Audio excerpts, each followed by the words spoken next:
Inspired by the Boston City Hall and a part of the Brutal 60 lineup, we got the Savage 65 in round 3.1. So this is a full aluminum top and bottom keyboard, 65%, and it is a 7.5 degree angle typing experience, burger mounted, which is top mount with O-rings. So just quickly showing off the PCB.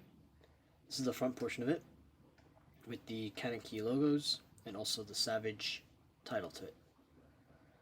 The PCB has no underglow, has no RGB. It is also a ARM processor. It is also compatible with QMK and VIA. It is also pre-flashed when you do have the board, so please be aware of that. And yeah, let's just have a look at the aesthetics of the PCB.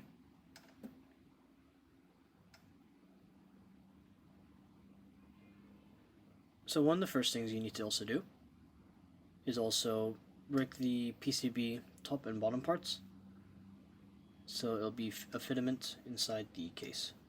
Please be aware that it's actually quite tricky to some degree, so always rip it from left to right or right to left. After that, you just put on the FR4 plate just to see the compatibility, and yeah.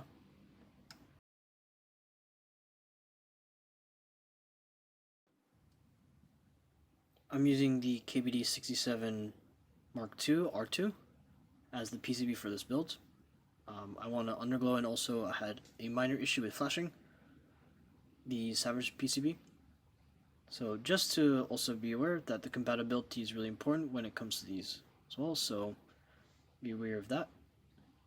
Don't want to bore you guys, so I've already installed the stabilizers. These are Everglides V2s with Krytox 205G0. Also, this is going to include the creams. So there's one compatibility element to it too. So since you can put 65% PCBs inside, the FR4 plate of the Savage has a filament issue to some degree. So just be aware of, you may need to shave off a little part of the FR4 plate to fit your switches in. I had a slight issue with the enter.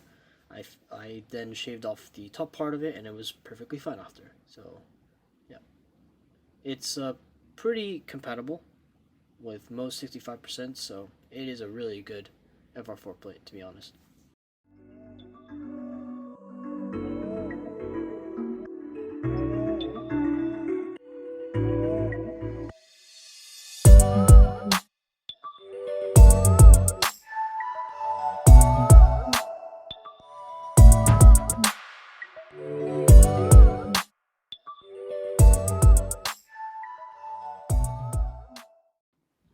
So now that we're done with the soldering, let's open everything up and look at the case itself.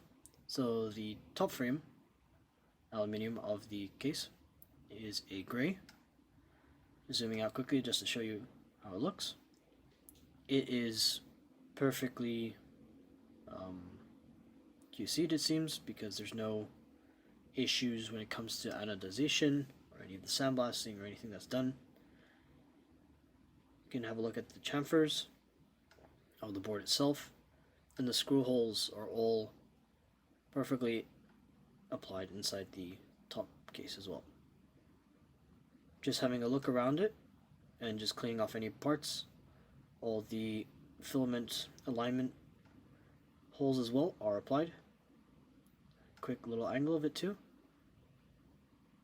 And it's a beautiful top case as well.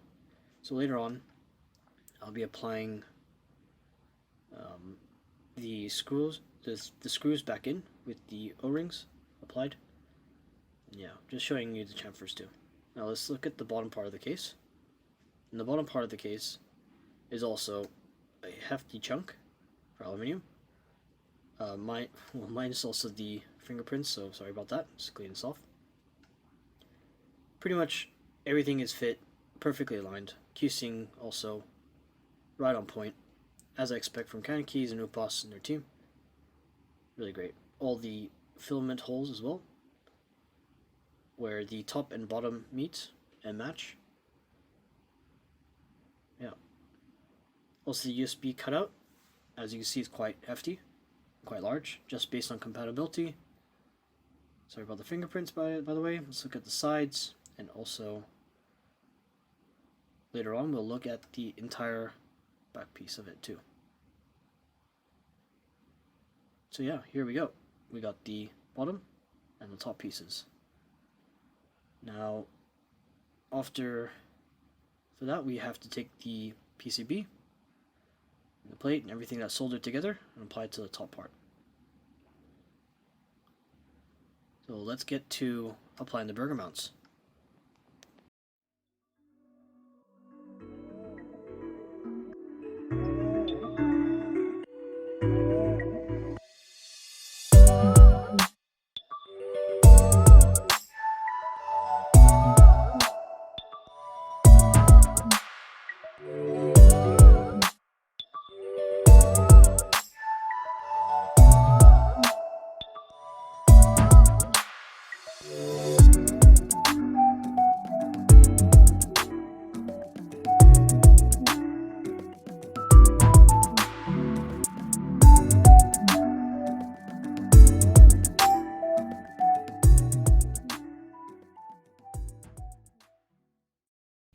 Now that we've finished the build, and let's have a look at what we have in front of us. We got the Cannonkey Cafe with the two little mods, coffee cup and also beans. Really love it. Let's look at the sides as well, the chamfers, and just zoom this out, have a better look at how it is QC'd and also how it looks. So from photos and videos, it doesn't do it justice, but in person, this board is beautiful. I really love it. The inspiration of the Boston City Hall really does play part of the actual board, and it makes you feel like this is a premium board, even at a justified price range of around $280 to $300, depending on extras and whatnot and shipping. Yeah, let's have a look also from the back of it. You can see the compatibility with the USB for many different 65% PCBs as well. This board is really phenomenal. I love it. Even the back as well, just clean and classy. So let's just break down the Savage65. So the Savage65 is a 65% board from Cannonkeys.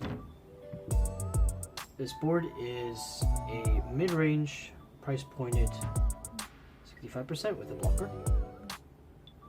This version is the aluminum gray.